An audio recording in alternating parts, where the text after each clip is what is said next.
Welcome to special live. నేను రమ్మ మండవ. ఈ రోజు లైవ్లో భాగంగా మనం తీసుకోబోతున్న టాపిక్ ఏంటంటే లేటెస్ట్గా కేసీఆర్ జగన్మోహన్ రెడ్డి ఉద్దేశించి అదేవిధంగా ఏపీలో ఎన్నికలను ఉద్దేశించి ఒక కీలక కామెంట్ చేస్తున్నారు ఒక ప్రైవేట్ ఇంటర్వ్యూలో.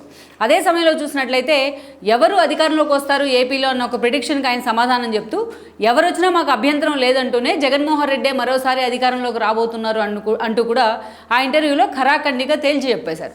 అటు కేసీఆర్ని చూస్తే మాజీ ముఖ్యమంత్రి ఆయన 10 ఏళ్ల పాటు తెలంగాణ రాష్ట్రానికి సీఎంగా పనిచేశారు.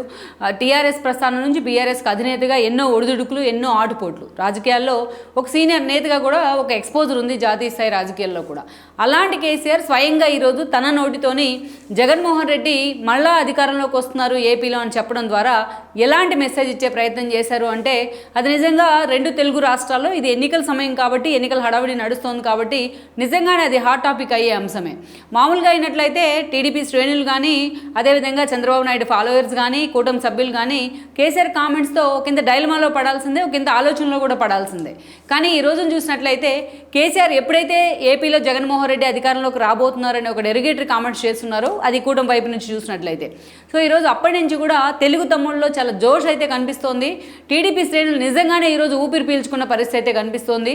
అదే సమయంలో కేసీఆర్ ఇలాంటి ఒక ప్రకటన ద్వారా ఈరోజు నిజంగానే ఏపీలో కూటమిదే అధికారం, చంద్రబాబు నాయుడే ముఖ్యమంత్రి కాబోతున్నారన్న ఒక ఏదైతే నానుడిని ఆయన ఎండోర్స్ చేసినట్లయింది. సో అది ఎలాగంటే దాని గురించి కూడా మనం ఇక్కడ చెప్పుకోవాలి. అసలు జగన్మోహన్ రెడ్డి సీఎం అవుతారని కేసీఆర్ ఎందుకు చెప్పే ప్రయత్నం చేశారు? గతంలో జగన్మోహన్ రెడ్డి నాగార్జున సాగర్ని ఉపయోగించి తనకు అసెంబ్లీ ఎన్నికల్లో లబ్ధి పొందేలా ప్రయత్నం చేస్తే ఇప్పుడు కేసీఆర్ ఆయనకు లబ్ధి పొందేలా ప్రయత్నం చేసే సిచ్యువేషన్ తెర మీదకి వచ్చిందా? అసలు కేసీఆర్ జగన్మోహన్ రెడ్డి గెలుస్తారనే నమ్మకంలో కేసీఆర్ చెప్పడంలో కానీ ఆయన పెట్టుకున్న నమ్మకంలో కానీ వాస్తవం ఎంత? అదేవిధంగా చూసినట్లయితే చంద్రబాబు నాయుడు స్వయంగా తన దగ్గరికి వచ్చి పరామర్శించినా కూడా కేసీఆర్ ఆ స్థాయిలో జగన్ మీద ఎందుకు అభిమానం చూపిస్తూ వస్తున్నారు? ఇప్పటికీ కేసీఆర్కు జగన్కి మధ్య సత్సంబంధాలు కొనసాగుతూ వస్తున్నాయా? కేసీఆర్ ఆ స్థాయిలో జగన్మోహన్ రెడ్డి సీఎం అవుతారని జోష్యం చెప్పినప్పటికీ కూడా ఈరోజు తెలుగు తమ్ముళ్ళు దాన్ని ఎందుకు లైట్ తీసుకునే ప్రయత్నం చేశారు? ఇంకా ఈరోజు టీడీపీ శ్రేణుల్లో కేసీఆర్ జోష్యం తర్వాత ఏపీ రాజకీయాల్లో టీడీపీ శ్రేణుల్లో కూటమి సభ్యులు ఒక జోష్ అయితే ఎందుకు కనిపిస్తూ వస్తుంది? అయితే ఈ ప్రశ్నలు అన్నీ కూడా ఈరోజు చాలా సీరియస్గా హాట్ టాపిక్ అవుతున్నాయి. వాటి వెనుక కొన్ని కారణాలు కూడా ఉన్నాయి టీడీపీలో అంత జోష్ కనిపించడానికి, కేసీఆర్ కామెంట్స్ చేయడానికి కూడా.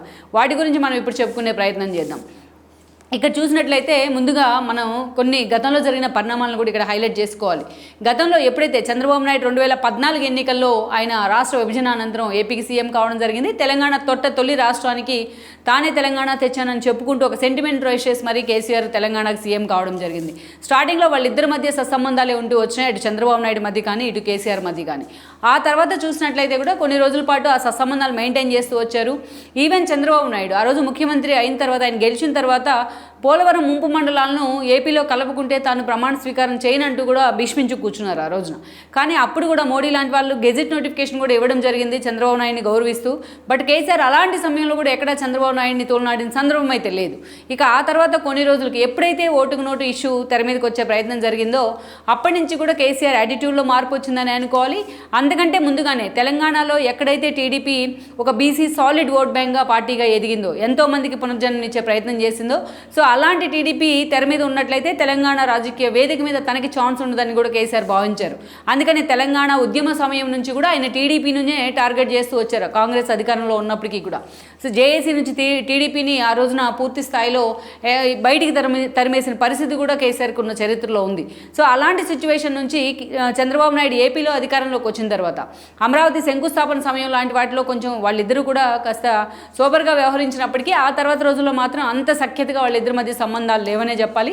ఇక ఇలాంటి సమయంలోనే చంద్రబాబు నాయుడు పూర్తిగా ఏపీ మీద కాన్సన్ట్రేషన్ చేసిన సమయంలో ఓటు నోటు ఇష్యూ తెర మీదకి రావడం జరిగింది. తనకు బలం లేకపోయినా 5వ అభ్యర్థిని ఆ రోజు కేసీఆర్ నిలబెట్టే ప్రయత్నం చేయడం ఎమ్మెల్సీ ఎన్నికల్లో. బట్ తమ ఖాతాలో ఒక సీట్ అయినా పడాలనే పట్టుదలకు టీడీపీ రావడం. ఈ క్రమంలోనే రేవంత్ రెడ్డి కేంద్రంగా ఓటుకు నోటు అంశం తెర మీదకి వచ్చింది. బట్ ఈ ఇష్యూలో రేవంత్ రెడ్డిని పర్సనల్గా కూడా టార్గెట్ చేసే ప్రయత్నం చేశారు కేసీఆర్ అనుకో. ఆయన జైల్లో ఉన్న సమయంలో చంద్రబాబు నాయుడు ఆయన కుటుంబం కోసం అదే స్థాయిలో నిలబడ్డారు, రేవంత్ రెడ్డి ఫ్యామిలీ కోసం. బట్ ఆ తర్వాత జైలు నుంచి రేవంత్ రెడ్డి బయటకు వచ్చిన తర్వాత కూడా ఆయన అసెంబ్లీ గేటు కూడా తాకనివ్వకుండా కేసీఆర్ అనుకో పంతం పట్టిన సందర్భాలు కూడా ఉన్నాయి. ఆ తర్వాత రేవంత్ రెడ్డి టీడీపీలో తనకున్న సఫికేషన్ కారణంగా ఆ రోజు కాంగ్రెస్లోకి వెళ్ళున్నారు, వర్కింగ్ ప్రెసిడెంట్ అయి ఉన్నారు. కొడంగల్ నుంచి ఓడిపోయినప్పటికీ మల్కాజ్గిరి నుంచి టికెట్ తెచ్చుకొని ఎంపీగా గెలుచున్నారు. ఇక ఏకంగా ఆయన పీసీసీ ప్రెసిడెంటే అయ్యారు. ఈరోజు ఏకంగా రేవంత్ రెడ్డి కాంగ్రెస్ని అధికారంలోకి తీసుకొచ్చున్నారు. వండి చేత్తో ఉన్న అసెంబ్లీ ఎన్నికల్లో ఈరోజు సీఎంగా ఉన్నారు. మరోవైపు కేసీఆర్ 10 ఏళ్ల సీఎం ప్రస్థానం అనంతరం మొన్న అది ఘోర ఓటమిని అయితే మొన్న కేసీఆర్ చవిచూశారని అనుకోవాలి. సో అలాంటి కేసీఆర్ ఈ రోజున ఇక గత ఎన్నికలు చూస్తే పర్టికులర్లీ 2019 ఎన్నికల సమయాన్ని కూడా మనం ఇక్కడ హైలైట్ చేసుకోవాలి. ఎప్పుడైతే ఓటుకు నోటు అంశం వచ్చిందో ఆ తర్వాత కేసీఆర్ కొద్ది రోజులకే 2018 ఎన్నికల్లో తెలంగాణలో అసెంబ్లీ ముందస్తు ఎన్నికలకు తెరదీశారు ఆయన. బట్ అదే సమయంలో చూసినట్లయితే కూడా ఆ రోజున చంద్రబాబు నాయుడికి బీజేపీతో వచ్చిన ఒక రిఫ్ట్ కారణంగా విభజన హామీల వేదికగా వాళ్ళిద్దరికీ మధ్య భేదాభిప్రాయాలు రావడం కానీ ఎన్డీఏ నుంచి టీడీపీ బయటికి రావడం జరిగింది. ఏపీ మిగతా రాష్ట్రాలతో పాటు సమానంగా ఉండాలంటే అదే స్థాయిలో కంపేట్ కావాలి అంటే జాతీయ స్థాయిలో ఒక పార్టీతో పొత్తు అవసరమని చంద్రబాబు నాయుడు భావించారు. బట్ ఆ కాంగ్రెస్తో పొత్తులు పెట్టుకున్నారు కాబట్టి బట్ క్యాడర్ని మాత్రం ఆ స్థాయిలో ఆయన కన్విన్స్ చేయలేకపోయారని అనుకోవాలి. ఈ క్రమంలోనే ఎప్పుడైతే కాంగ్రెస్తో కలిసి రాహుల్ గాంధీతో కలిసి తెలంగాణలో చంద్రబాబు నాయుడు ఒకే వేదికను పంచుకుంటూ వచ్చారో అది కేసీఆర్కి అదొక సెట్బ్యాక్గా మారిందని అనుకోవాలి. అప్పటి నుంచి కూడా ఆయన అదే స్థాయిలో కాంగ్రెస్ను చంద్రబాబు నాయుడు పొత్తును టార్గెట్ చేస్తూ ఆ ఎన్నికల్లో కూడా ఒక సెంటిమెంట్ అస్త్రాన్ని రగిలించారు, లబ్ధి పొందే ప్రయత్నం చేశారు, మరోసారి సీఎం కావడం జరిగింది. అప్పటి నుంచి కూడా ఇక కేసీఆర్ తాను రెండోసారి సీఎంగా గెలిచిన తర్వాత రిటర్న్ గిఫ్ట్ పేరుతో ఆ రోజున హడావిడి చేయడం జరిగింది. చంద్రబాబు ఓటమే తన లక్ష్యం అంటూ కూడా తలసాని మొదలుకొని అనేక మంది మంత్రులను తన క్యాబినెట్లో మంత్రులను కూడా ఏపీకి పంపించి ప్రచారం చేయించారు. ఆ రోజున ఆ స్థాయిలో తాను కూడా జగన్మోహన్ రెడ్డి సీఎం కావడంలో పూర్తి స్థాయిలో ఇన్వాల్వ్ అయ్యారని అనుకోవాలి. కేసీఆర్ కూడా అటు బీజేపీ ఎలా అయితే జగన్మోహన్ రెడ్డిని ప్యాంపర్ చేసే ప్రయత్నం చేసిందో కేసీఆర్ కూడా జగన్మోహన్ రెడ్డి సీఎం కావడంలో ఆ రోజున భాగస్వామ్యం అయితే అయ్యున్నారు. ఆ తర్వాత చంద్రబాబు నాయుడు ఓడిపోయినారు. 23 సీట్లకి ఆయన పరిమితమయ్యారు. జగన్మోహన్ రెడ్డి సీఎం అయిన తర్వాత జగన్మోహన్ రెడ్డితో కేసీఆర్ చాలా సత్సంబంధాలు అయితే మెయింటైన్ చేస్తూ వచ్చారు. చాలా రోజుల పాటు మాది అన్నదమ్ముల సంబంధం అన్నట్టుగా కూడా వాళ్ళిద్దరూ మాట్లాడుకున్న పరిస్థితి.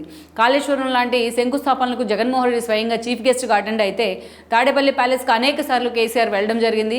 జగన్మోహన్ రెడ్డి పరిపాలన కేసీఆర్ ఆకాశానికి ఎత్తేసిన సందర్భాలు ఉన్నాయి. అయితే అసెంబ్లీ ఎన్నికల సమయం మాత్రం కేటీఆర్ లాంటి వాళ్ళు, హరీష్ రావు లాంటి వాళ్ళు ఒకటి అరా విమర్శలు జగన్మోహన్ రెడ్డి మీద చేసినప్పటికీ కూడా వాళ్ళిద్దరి మధ్య ఆ సాన్నిహిత్యం మాత్రం అలాగే కొనసాగుతూ వచ్చింది. ఏకంగా తెలంగాణలో అసెంబ్లీ ఎన్నికల సమయంలో నాగార్జున సాగర్ దగ్గర ఉన్నది లేనట్టు లేనిది ఉన్నట్టు క్రియేట్ చేసి ఆ రోజు అక్కడ పోలీసులను పంపించి రెండు రాష్ట్రాల మధ్య ఒక విభజన హామీ అయిన నాగార్జున సాగర్ ఇష్యూని, నీటి పంపకాల విషయాన్ని హడావిడి చేసే ప్రయత్నం చేయడం మాత్రం అదొక కామెడీ అంశంగా మారిందనే చెప్పుకోవాలి. కేసీఆర్ సీఎం చేయడం కోసం జగన్మోహన్ రెడ్డి ఎంత తాపత్రయపడ్డా ఆ కోరికైతే నెరవేరలేకపోయింది. రేవంత్ రెడ్డి సీఎం కావడం జరిగింది కాంగ్రెస్ అధికారంలోకి వచ్చి. ప్రజెంట్ రేవంత్ రెడ్డి సీఎంగా ఉన్నారు. కేసీఆర్ ప్రతిపక్షానికి పరిమితమయ్యారు. సో తాజాగా ఒక ప్రైవేట్ ఛానల్ ఇంటర్వ్యూలో మాట్లాడుతూ కూడా ఆయన ఇలాంటి కామెంట్స్ చేస్తున్నారు. సో చంద్రబాబు నాయుడు అవుతారా, జగన్ అవుతారా సీఎం అని అడిగితే జగన్మోహన్ రెడ్డి సీఎం అవుతారని మాకు సమాచారం ఉంది అని కూడా మాట్లాడారు. ఎవరు సీఎం అయినా మాకు ఫాయిదా లేదంటూనే ఆ స్థాయిలో కేసీఆర్ మాట్లాడడం జరిగింది.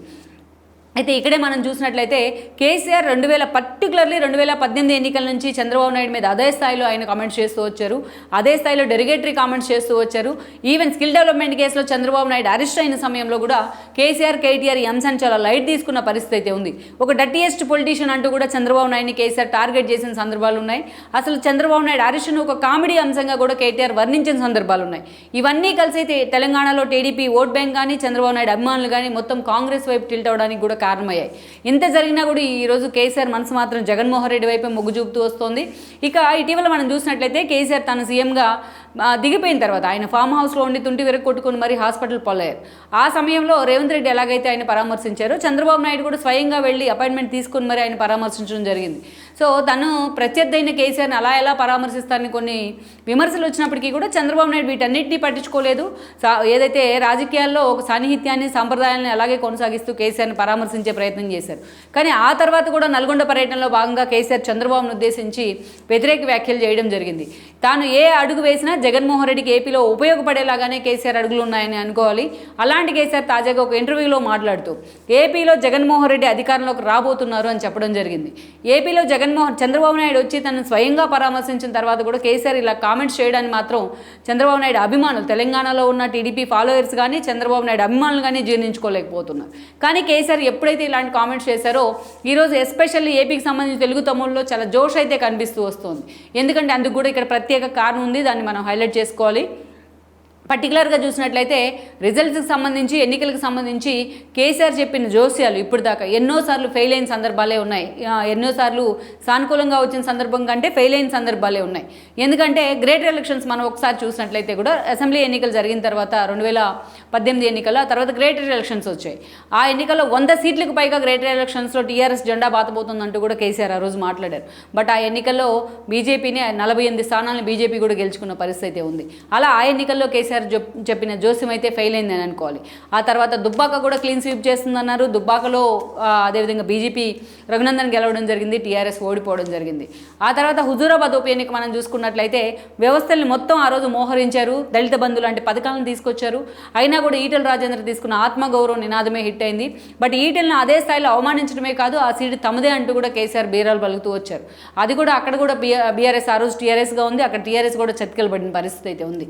అంతకుముందు మనం చూసినట్లయితే కూడా చాలా కీలక అంశాల్లో కేసీఆర్ చేసిన ప్రిడిక్షన్స్ అన్నీ కూడా ఫెయిల్ అయిన పరిస్థితి. అసెంబ్లీ ఎన్నికలు అయిపోయిన తర్వాత 2019 స్టార్టింగ్లో ఆ రోజు పార్లమెంట్ ఎన్నికలు జరిగాయి. కారు సర్కారు 16 అనే నినాదంతో కేసీఆర్ ఎన్నికలకు వెళ్ళున్నారు. బట్ ఓన్లీ ఆ రోజు 9 స్థానాలకు మాత్రమే తెలంగాణ ప్రజలు కేసీఆర్ పార్టీని పరిమితం చేసిన పరిస్థితి ఉంది.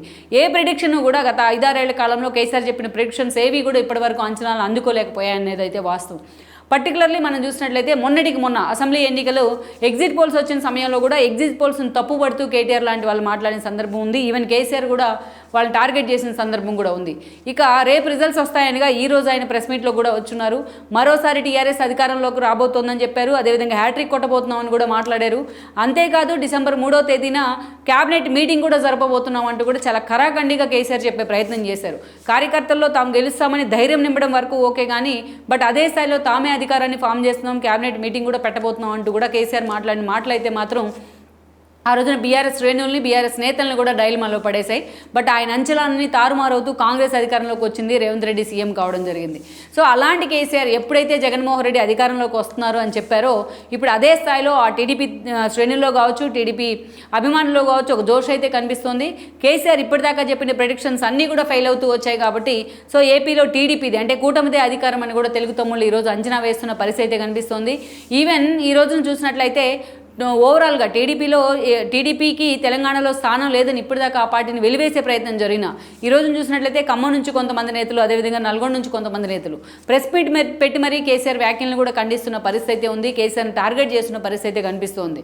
తెలంగాణలో పార్టీ లేదనుకున్న వాళ్ళంతా ఈరోజు బయటకు వచ్చి మాట్లాడుతున్న సిచ్యువేషన్ అయితే ఉంది. ఓవరాల్గా కేసీఆర్ ఇప్పటిదాకా చెప్పిన ప్రెడిక్షన్స్ అన్నీ కూడా మెజారిటీ నెగిటివ్ అవుతే వచ్చాయి కాబట్టి సో కేసీఆర్ చెప్పిన ప్రెడిక్షన్లు ఈసారి జగన్మోహన్ రెడ్డి సీఎం కారని కూడా తెలుగు తమ్ముళ్ళు అంచనా అయితే వేస్తూ ఉన్నారు. మొత్తానికి కేసీఆర్ ఈరోజు చెప్పిన జోస్యం రేపటి ఎన్నికల నాటికి ఎంతవరకు నిజమవుతుంది, ఎంతవరకు జగన్మోహన్ రెడ్డికి ఆయన చెప్పిన జోస్యం లాభిస్తుంది అనేది అయితే మాత్రం ఈ రోజున చాలా సీరియస్గా చర్చనీయాంశమైంది. ఇదే సమయంలో ఈరోజు చూసినట్లయితే కవిత జైలు నుంచి ఎప్పుడు బయటకు వస్తుందో కేసీఆర్ చెప్పలేకపోయారా, తాను ఎప్పుడు ఫోన్ ట్యాపింగ్ కేసులో అరెస్ట్ అవుతారో కేసీఆర్ చెప్పలేకపోయారా, అదేవిధంగా భూ అక్రమాలు మొదలుకొని అనేక విషయాల్లో రేవంత్ రెడ్డి బయటకు తీస్తున్న వ్యవహారాల్లో ఈ రోజున కేటీఆర్ ఎప్పుడు టార్గెట్ అవుతారో కేసీఆర్ చెప్పలేకపోయారు అంటూ కూడా విమర్శలు అయితే సోషల్ మీడియా వేదికగా వెల్లువెత్తుతున్నాయి. ఓవరాల్గా మనం చూసినట్లయితే కూడా ఈ రోజున చంద్రబాబు నాయుడు ఓడిపోతారు, జగన్మోహన్ రెడ్డి గెలుస్తారు అని చెప్పిన కేసీఆర్ జోస్యం మాత్రం తెలుగు తమ్ముళ్ళలో ఈరోజు ఒక డైలమాకు బదులుగా ఒక జోష్ నింపిందని అనుకోవాలి. ఓవరాల్గా ఈ రోజున ఈ పరిణామాలు రేపటి రాజకీయాల్లో ఏపీ రాజకీయాలను ఏ మలుపు తిప్పబోతున్నాయన్నది కూడా కేసీఆర్ ఎఫెక్ట్ అక్కడ ఎంతవరకు ఉంటుందన్నది కూడా మనం చూడాల్సి ఉంది. ఈ వీడియో మీకు నచ్చినట్లయితే please share, like and subscribe R24 Telugu.